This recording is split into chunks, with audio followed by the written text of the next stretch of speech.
Otits, kamusta ang buhay-buhay? Grabe naman yung dish na to mga ka-otits. Tara, tuturuan ko kayo mga ka-otits kung paano magluto ng napakasarap na paksiw mga par. Pero bago ang lahat mga ka-otits, samahan niyo muna ang mamalengke mga par. Bali mamamalengke nga pala ako ng manok, isda, baboy para isahan na lang mga ka-otits. Para meron tayong pang-stock sa ref mga ka-otits. So first stop natin mga ka-otits, dito nga pala ako yung ate. Dito lang to sa may durian, sa mga nakakaalam ng durian mga par. Pag angat nyo dito, mura yung mga karne. Mura din yung mga nok mga ka-otis. Then after nun mga par, pumunta na ako ng Kiko para mamalengke na namang isda mga ka-otis. Bali na malengke ako ng 2 pirasong isda dyan. Ay, 2 klaseng isda. So ayun mga ka-otis, kita yan sa Kiko Market nga pala yan mga ka-otis. So napakadami. Mura na isda dyan mga par.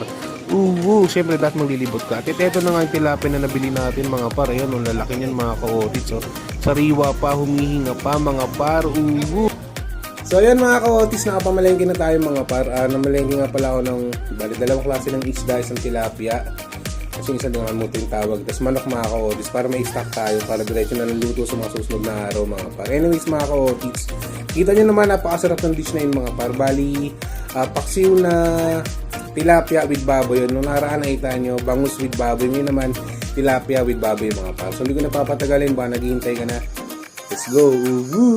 So first step natin mga ka-otits, magpainit lang kayo ng mantika. Tapos pag mainit ng mga pare, pwede nyo nang ilagay yung baboy natin mga ka-otits. Bali, hiniwa ko nga lang pala sa ganyang hiwayan mga ka-otits. Tapos after nun, naglagay na ako ng pampalasa mga ka-otits.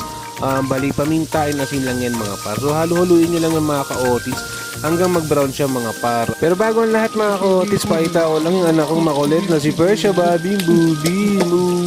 So kagising na po yung first use niya ng mga ka-otits, kaya pa wala pa sa mood mga par at pa-baby pa siya dyan mga ka-otits. Anyways mga ka-otits, eto na nga pala yung baboy natin. Pag ganyan na mga ka-otits, pwede na natin ilagay yung ampalaya natin mga ka-otits. Bali sasabay na natin yan para lumambot na rin siya ng onting mga ka-otits. Kita mo naman parang ito pa lang yun, ulam na mga pare. So ayan mga ka-otits, hinugasan ko lang din pala sa asin yung ampalaya mga par. Tapos yan, sinalang ko na siya dyan mga ka-otits. Then after nun mga par, pag medyo lumambot na yung ampalaya, yung baboy, pwede na natin ilagay yung 2 pirasong tilapia natin mga ka-otits. Then after nun, maglagay na tayo ng maraming bawang at sibuyas mga ka-otits. Tapos maglagay na rin kayo ng luya dyan mga par. Then after nun, maglalagay na rin tayo ng pampalasa mga ka-otits. Sa pampalasa mga par, naglagay nga pala ako ng asin dyan mga ka-otits. So sakto lang muna para makapag-adjust tayo mamaya sa lasa mga par. Tapos huwag nyo kalimutan maglagay ng betsin mga ka-otits. Tapos maraming paminta mga par. Then after nun, naglagay nga pala ako ng onting tubig mga ka-otits. Tapos naglagay na ako ng suka mga par. Pasuka ako, mga isang sachet nilagay ko dyan mga ka-otits kasi matutuyo pa naman yan mga par. Tapos after nun mga ka-otits, ipaibabaw nyo lang yung karne mga par. Tapos mag-add kayo ng onting asukal, pampabalansin ng lasa natin mga ka-otits. So takpan muna natin itong mga par ng hanggang 3 minutes mga ka-otits. So ayan mga par, kita nyo naman, luto na yung isda natin mga ka-otits. So this time, pwede na kayo mag-adjust ng lasa mga par. So pampalasa naman mga ka-otits, ganun pa rin, asin, paminta, and betsin mga par. So pag napag-adjust na kayo sa lasa mga ka-otits, tikman nyo syempre. Pag okay na sa inyo mga par, takpan nyo muna ng ilang minuto yan. At eto na, ang paksiw na baboy ni Otits Jairus. Napakasarap naman yan mga ka-otits. Kita mo naman yung taba ng tilapia at yung taba ng baboy. Aray ko, magko-complement talaga yan mga ka-otits. Ay bago makalimutan mga par, naglagay nga pala ako ng ceiling green on top mga ka-otits para pang aroma natin mga par. So after nun mga ka-otits, syempre pwede mo nang i-serve sa family mo yan mga par. Otits gang time na yan eh. Grabe, napaka-solid ng dish na to mga ka-otits. Talaga mapaparami kayo ng kain dyan, di ba Ate Lali and Ate Atina ko?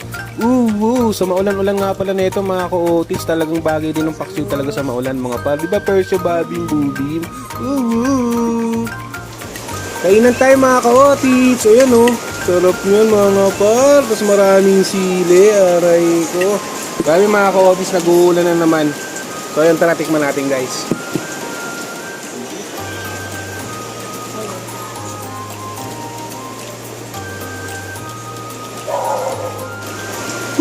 Grabe, napakasarap nun mga ka-otits, lalo tag-ulan ayan So ayun mga ka-otits, try nyo gawin, sundan nyo lang yung ginawa ni Otits Jai. Nung nakaraan, nagsinigang na bangus tayo with baboy. Ngayon naman, paksiw na tilapia with baboy mga pa. Napaka-basic lang. Serve nyo kasama family nyo, for sure mag-enjoy kayo. So ayun, nasa muli, paalam,